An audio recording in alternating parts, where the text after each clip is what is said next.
Hi, I'm Nicole, and I'm going to be taking you through the TASER activities for the Access to Higher Education Diploma in Social Science and Health, and also the Pre-Access in Health. So just some information regarding myself. So I'm the Programme Manager for the course and also one of the lecturers on the programme.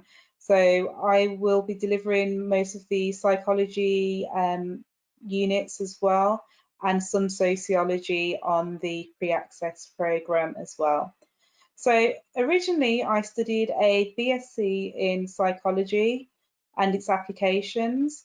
Whilst gaining my degree, I also worked in the health and social care sector for a number of years as a support worker.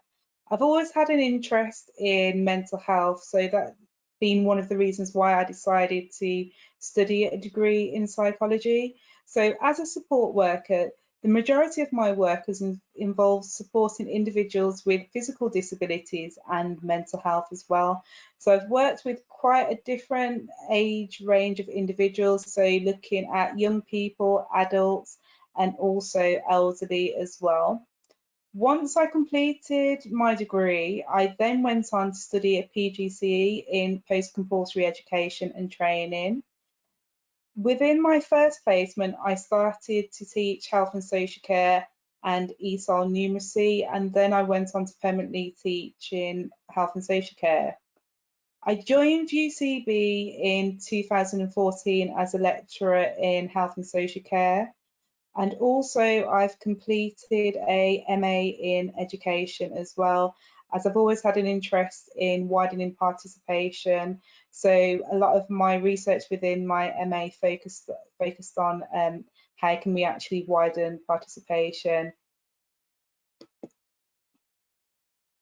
So what I'm going to do now is I'm going to take you through the two activities that I would like you to complete over this summer period, and then you will be feeding back this information within the induction session and also your first few lessons as well.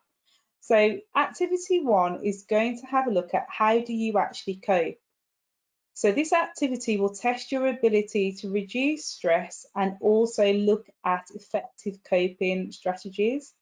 And activity two is going to have a look at what your journey has been so far.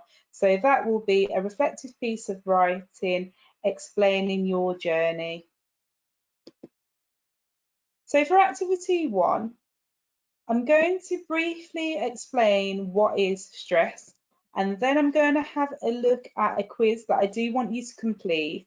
And the quiz will then inform you how do you actually cope. And then we'll have a look at some useful information to be able to help you on the course as well. So first of all, having a look at what is stress. So stress is all around us. It's a word that we use quite a lot when we're talking about I feel stress. So stress is a biological and psychological response to a threat. So a threat could be anything that causes you to stress, also known as a stressor. So a stressor can be an assignment, maybe you've left it on last minute and it creates stress for you. It could be family problems, loss of a job, or anything that causes you to respond a certain way that affects your health. So with the biological responses, there's a set of biological responses which include increased heart rate, increase in breathing, decrease in the digestive system and activity. So for example, you may start to eat less food, and also high blood pressure as well. Psychological responses are responses that are related to a person's feelings, emotions, and from the mind. So a person may have signs and symptoms of depression. They may also be more irritable.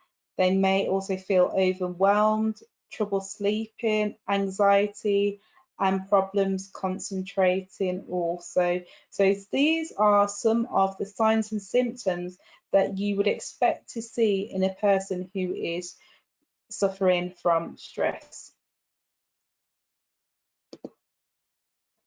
So what I'm going to do now is take you through the quiz. So what I want you to do for the quiz is to think of a recent stressful event. Then I want you to rate yourself from 0, that you didn't use that at all, or to 3, use a great deal on each of the following statements. So the first statement, number 1, try to get the person responsible to change his or her mind. So if you didn't use it, you would rate yourself 0. If you used it a great deal, you would then rate yourself 3. And then you can also think about whether you may have used it only slightly, so that may be rated as a 1. And then if you use it a bit more, it would be a 2. So you're going through the scale from 0 to 3 to rate yourself on each response. So statement 2, I try to keep my feelings to myself. Statement 3, criticised or lectured myself. Statement 4, changed or grew as a person in a good way. Statement 5, stood my ground and fought for what I wanted. Statement 6, I knew what had to be done, so I doubled my efforts to make things work. Number 7, found new faith. Number 8, I made a plan of action and followed it. Number 9, refused to believe it had happened. And number 10, came up with a couple of different solutions to the problem. So hopefully you've rated yourself on each one of those 10 statements. Based on your answers, so for items 1, 5, 6, 8 and 10, those represent problem-focused coping, whereas items 2, 3, 4, 7 and 9 represent emotion-focused coping. So you can have a look to see which ones you actually used more. So are you a problem-focused coper or are you an emotional-focused coper? So having a look at what this actually means. So whenever we're presented with certain situations, we can either use 2 ways to cope with it. We can either use emotion focused or problem focused. Emotion focused coping works best when you cannot change the situation. And problem focused coping works best when you can do something to change the situation. So it's really good to be aware of the different types of coping strategies to enable you to actually pick the right one when you're presented with a stressor. So for example, one stressor may be that you're not able to get onto a course that you may want to get onto. At the moment, you wouldn't be able to actually change that. So it's better to actually focus on coping with it by using emotion focused coping. So for example, you may change the way that you think about it. So for example, you may think, okay, it wasn't the right time for me. I can now use this time to gain more experience as well. And maybe next year it would be a better year. I'm in a better position to be on that program. And another stressor could be you left an assignment till last minute.